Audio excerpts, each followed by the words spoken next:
Hello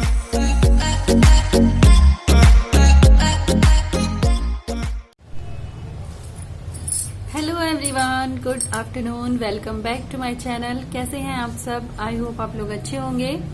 तो friends, आज date है 12 तारीख, 12 जनवरी है और अभी टाइम हो रहा है 12:30 या 1 बज रहे होंगे, दोपहर का टाइम है। और मैं बैठी हूँ थोड़ा सा धूप में। मेरी रूम के गेट के सामने एकदम बालकनी में धूप आती है, तो वहीं मैं बैठी हूँ रूम के एकदम गेट के पास ही, ताकि थोड़ा धूप का आनंद ले सकूं। मुझे सर्दी बहुत लग रही है और तो मैंने सोचा क्यों ना व्लॉग स्टार्ट कर लिया जाए। व्लॉग स्टार्ट किए काफी दिन हो गया है। तो लास्ट व्लॉग आप लोगों ने देखा था, मैंने घर से डाला था जब मैं घर से यहाँ इलाहाबाद के लिए आ रही थी, और वो 5 तारीख को मैं आई थी यहाँ पे। तो उसके बाद से मैंने बिल्कुल भी कैमरा नहीं उठाया और कुछ चीजें ऐसी थी जिसकी वजह से व्लॉगिंग करना मेरे लिए मुश्किल हो रहा था।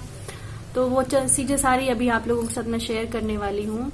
तो एक्चुअली फ्रेंड्स, हुआ क्या था कि आप लोगों को पता है मैं दादी के घर गई थी। तो जब से मैं दादी के घर गई थी तभी से मेरी तबीयत ठीक नहीं थी, और वहाँ पे मैं जितने भी दिन रही हूँ तबीयत मेरा साथ नहीं रही थी। मेरी तबीयत वहाँ ठीक नहीं रहती थी और डेली कुछ न कुछ मुझे प्रॉब्लम ही रहता था। तो फिर वहाँ से जब मैं आई हूँ तो फिर 10-15 दिन वहाँ पे था। उसके बाद घर पे भी आई हूँ तो भी मुझे वो प्रॉब्लम थी। एक्चुअली मेरे पेट में पेन चालू था और वो कंटिन्यूस हो जा रहा था। बिल्कुल भी दवाई वगैरह ट्रीटमेंट लेने पे भी कोई फायदा नहीं हो रहा था। तो फिर जैसे ही मैं ससुराल आई हूँ उसके अगले दिन ही पांडे जी ने बोला कि चलो मैं तुमको इलाहाबाद में दिखाता हूँ किसी अच्छे डॉक्टर से, और वहाँ पे तुम्हारा ट्रीटमेंट कराते हैं। तो इसीलिए अचानक से मैं यहाँ पे आई इलाहाबाद में।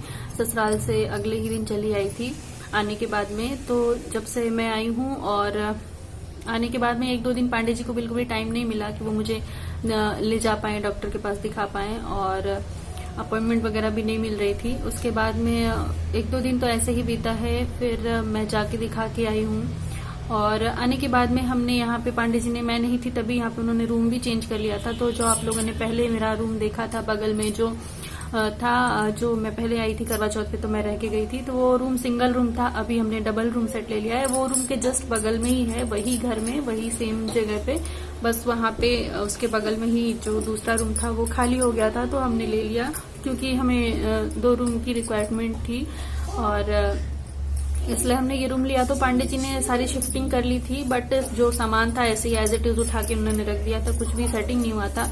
मतलब कहते ना कि मकान को घर बनाना पड़ता है, तो वही चीज थी। तो चीजें तो सारी रख गई थी बट कुछ भी अच्छे से नहीं थी। तो जब से मैं आई हूँ तब से मैं क्लीनिंग में और इन सब चीजों में लगी हूँ। मेरी तबीयत ठीक नहीं रहती थी।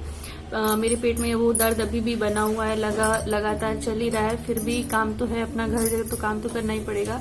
तो सारी चीजें मैंने सेट की है। एक दिन मुझे लग गया किचन सेट करने में, एक दिन लग गया फ्रिज की क्लीनिंग, क्योंकि मैं सारी चीजें एक साथ नहीं कर सकती थी। मेरी तबीयत भी ठीक नहीं थी, इसलिए मैं थोड़ा थोड़ा करके सारी चीजें करी थी। एक दिन सारे किचन के कंटेनर वगैरह साफ किए, धुले उनको। एक दिन कपड़ों का काम किया, मशीन लगाया, सारे कपड़े धुले, सारे बेडशीट वगैरह, पर्दे वगैरह सारी चीजें धोई, सब किया। तो रूम धीरे धीरे सेट करने में मतलब 1-2-3 दिन 4 दिन तो ऐसे ही चले गए। फिर कल जाके मुझे टाइम मिला और कल हम लोग गए और पंडित जी हम लोग गए डॉक्टर के पास। तो वहाँ पे हमारा चेकअप वगैरह हुआ। फिर डॉक्टर ने अल्ट्रासाउंड लिखा, अल्ट्रासाउंड हुआ और हाथों हाथ वहाँ पे हमने अल्ट्रासाउंड कराया और फिर रिपोर्ट डॉक्टर को दिखाई। तो पता चलता है कि मुझे गॉल ब्लैडर में स्टोन है, जिसकी वजह से मुझे इतनी दिनों से, लंबे टाइम से प्रॉब्लम हो रही है। और मैं उसको इग्नोर करती चल रही थी कि चलो ऐसे ही होगा, ठीक हो जाएगा। इधर उधर के डॉक्टर से दवाई लेते थे, पर मेन रीजन जब तक चेक ना कराओ तब तक नहीं पता चलता है। तो मुझे अभी स्टोन हो गया है, तो उसका अब कोई इलाज नहीं है, उसकी सर्जरी ही होगी, डॉक्टर ने बोला है। मैंने पूछा था कि और कोई उपाय नहीं है इसका, दवाइयों से ठीक हो जाए। उन्होंने बोला कि नहीं, सर्जरी ही होगी इसकी। तो बस जब से मैंने ये सुना है तब से मुझे बहुत डर लग रहा है। मैं बहुत डर गई हूँ। मुझे इंजेक्शन से डर लग रहा है, तो मुझे सर्जरी का नाम सुन के मेरे हाथ पैर फूल रहे हैं कि कैसे होगा, क्या होगा, पता नहीं। और मेरे साथ ही ऐसा क्यों हुआ है, बहुत बुरा लग रहा है। और ऐसा कुछ होगा मुझे बिल्कुल भी नहीं पता था। पेट दर्द थोड़ा बहुत ऐसा हमेशा ही होता रहता था, तो मैं उसको इतना नहीं लेके चलती थी। बट स्टोन निकल जाएगा, ये बहुत ही मेरे लिए बहुत ही डिसअपॉइंट हो गई हूँ और बहुत बुरा लग रहा है मुझे। उसके बाद से कुछ अच्छा ही नहीं लग रहा है और इसके चक्कर में मुझे और भी कुछ करने का मन नहीं कर रहा है। तो मैं ऐसे ही चुपचाप हूँ कि क्या करूँ क्या नहीं करूँ। मुझे कुछ समझ, बहुत टेंशन हो रही, मुझे तो रोना बहुत आ रहा था। तो पांडे जी ने बोला कि नहीं ऐसा कुछ नहीं होगा, सबको हो जाता है, बीमारी है हो जाती है। उन्होंने काफी कुछ मुझे समझाया कल कि आजकल तो हर किसी को हो जाती है स्टोन और ऑपरेशन होते ही रहते हैं, तो ऑपरेशन हो जाएगा, कोई बात नहीं है, डरो नहीं, ऐसा वैसा। बट मुझे ऑपरेशन का नाम सुन के डर लग रहा है बहुत, और मैं उसी से परेशान हूँ। फिर भी मैंने सोचा कि मेरा ब्लॉग मेरा काम है, ब्लॉगिंग मेरा काम है, तो मेरे इतने सारे सब्सक्राइबर जो व्यूअर्स हैं जो मुझसे जुड़ रहे हैं, जो मुझे देखना चाहते हैं या मेरे ब्लॉग्स देखना चाहते हैं, उनके लिए तो मुझे ये काम अपना करना ही चाहिए। मैं इसके लिए रोक नहीं सकती इस चीज को। तो मैंने सोचा चलो मैं अपना ब्लॉग तो शुरू कर ही दूं आज से। तो मैंने ब्लॉग शुरू कर दिया है और आगे आपको ब्लॉग्स यहीं इलाहाबाद से ही देखने को मिलेंगे जितने दिन मैं यहाँ हूँ। अभी घर तो नहीं जा रही हूँ फिलहाल, तो अभी तो ट्रीटमेंट वगैरह कराना है, सब चीजें करानी है, तो अभी तो यहीं रहूंगी और आपको यहीं से मेरे ब्लॉग्स देखने पड़ेंगे। और देखिए आगे क्या होता है। और मेरे प्यारे व्यूअर्स और सब्सक्राइबर्स हैं, मेरे लिए प्रे करिए कि कुछ ऐसा रास्ता निकले कि मुझे ऑपरेशन ना कराना पड़े, मेरे स्टोन ऐसे ही ठीक हो जाए या कुछ भी हो जाए। मैं यही प्रे कर रही हूँ कल से।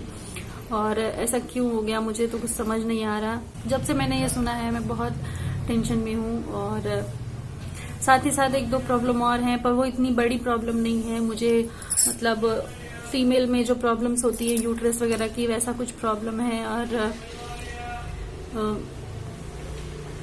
एडेनोमाइसिस करके एक बीमारी और है जो मुझे हो गई है। और उसको तो इतना डॉक्टर ने इतना ये नहीं बोला कि बहुत बड़ी बात है, बहुत गंभीर बीमारी है, बट है। और वो हार्मोन्स की दवाइयां चलेंगी तो वो ठीक हो जाएंगी। हार्मोन्स की गड़बड़ी से वो हो जाता है, तो उसके लिए इतना नहीं है। एक दो चीजें और भी निकली हैं, तो इतनी सारी बीमारियां मेरे अंदर कहाँ से आ गई मुझे खुद नहीं समझ में आ रहा है। और बस प्रे कर रही हूँ कि सब अच्छे से सब ठीक हो जाए। और बहुत डिस्टर्ब हो गई हूँ मैं इन सब चीजों से। और पर मुझे पता है कि मुझे डिस्टर्ब नहीं होना है, मुझे खुश रहना है और सारी चीजें ठीक हो जाएंगी समय के साथ।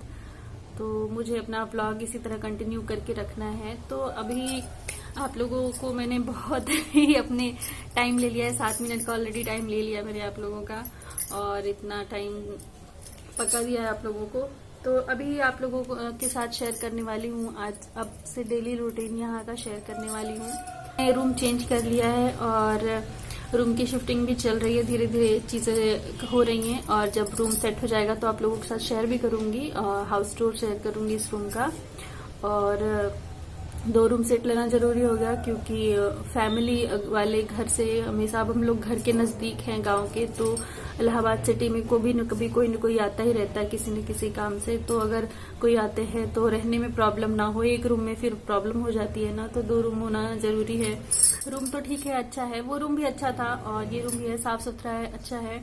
बट किचन थोड़ी सी छोटी है और आप लोगों को दिखाऊंगी कभी। तो किचन बस छोटी है, थोड़ा मैनेज करना पड़ता है उसमें। और किचन छोटी हो तो आप समझ सकते हैं ना कि चीजें कैसे ऑर्गेनाइज करें, कैसे रखें। तो बस वही सब चीजें चल रही है। किचन इतना छोटा है कि बस थोड़ी सी, बस गैस स्टोव के लिए काउंटर टॉप है और इधर सिंक है, बस इतना छोटा सा किचन है। और कंटेनर्स रखने के लिए 2-3 रैक्स बने हुए हैं, बस ऐसा ही है। तो वो किचन जैसा था वो वैसा ही है, बस वो थोड़ा खुला खुला सा लगता था, थोड़ा लंबाई में बड़ा था, बट ये थोड़ा चौकोर में है, छोटा ही है, बट ठीक है, काम चलाने के लिए ठीक है यहाँ पे। और रेंट पे है तो भाई मैनेज तो करना ही पड़ेगा, अपना घर ही होता है। मैंने कुछ खास काम नहीं किया जब से कल से आई हूँ डॉक्टर के पास से, तब से बहुत ही ज्यादा मुझे लो फील हो रहा है ये सब सुन के। तो इसलिए मैंने अभी सुबह से बस कपड़े धोए हैं मशीन लगा के, क्योंकि वो जरूरी थे। कपड़े धुल लिए हैं, बाकी सुबह खाना वाना बना के और पांडे जी को करके सब भेज दिया है, काम ऐसा सारा हो गया है। अभी वार्डरोब है जिसमें कपड़े लगाने हैं मुझे, कुछ कपड़े पांडे जी के आयरन करने हैं। तो ये सारे काम हैं जो मैं निपटाना चाहती हूँ। देखिए कब तक निपटा लेती हूँ, क्योंकि थोड़ा मेरा मन अच्छा हो जाए ना तो चीजें करने में बिल्कुल भी टाइम नहीं लगता है, फटाफट हो जाती हैं। बट अगर आप लो फील कर रहे हो ना तो बहुत बुरा फील होता है। तो मैं नहीं चाहती आप लोगों को ऐसा ब्लॉग दूं। आई होप कि मेरा नेक्स्ट ब्लॉग आप लोगों के लिए बहुत ही हंसी खुशी वाला, और जैसा मेरा हमेशा ब्लॉग्स होते हैं उस तरीके से आए। बस कुछ प्रॉब्लम्स थी ना, तो आदमी प्रॉब्लम्स किसके साथ शेयर करता है, अपनी फैमिली के साथ ही तो शेयर करता है। तो अभी आप लोग मेरी फैमिली हो गए हो, मेरे सब्सक्राइबर्स और मेरे व्यूअर्स जो भी है, मुझे डेली देख रहे हैं, वो मेरी फैमिली ही है। तो मैं अपनी चीजें उनके साथ शेयर तो कर ही सकती हूँ। तो बस यही है आज की वीडियो। अगर थोड़ी सी भी अच्छी लगी है तो लाइक कर देना, और चैनल पे नए आए हैं कोई भी तो सब्सक्राइब कर लीजिए। तो चैनल पे नए हैं तो सब्सक्राइब कर लीजिएगा, बेल आइकन प्रेस कर लीजिए ताकि आपको नोटिफिकेशंस मिलती रहें, और अच्छे अच्छे व्लॉग्स लेके आती रहूंगी आप लोगों के लिए। और तब तक के लिए bye bye, thank you so much, bye bye.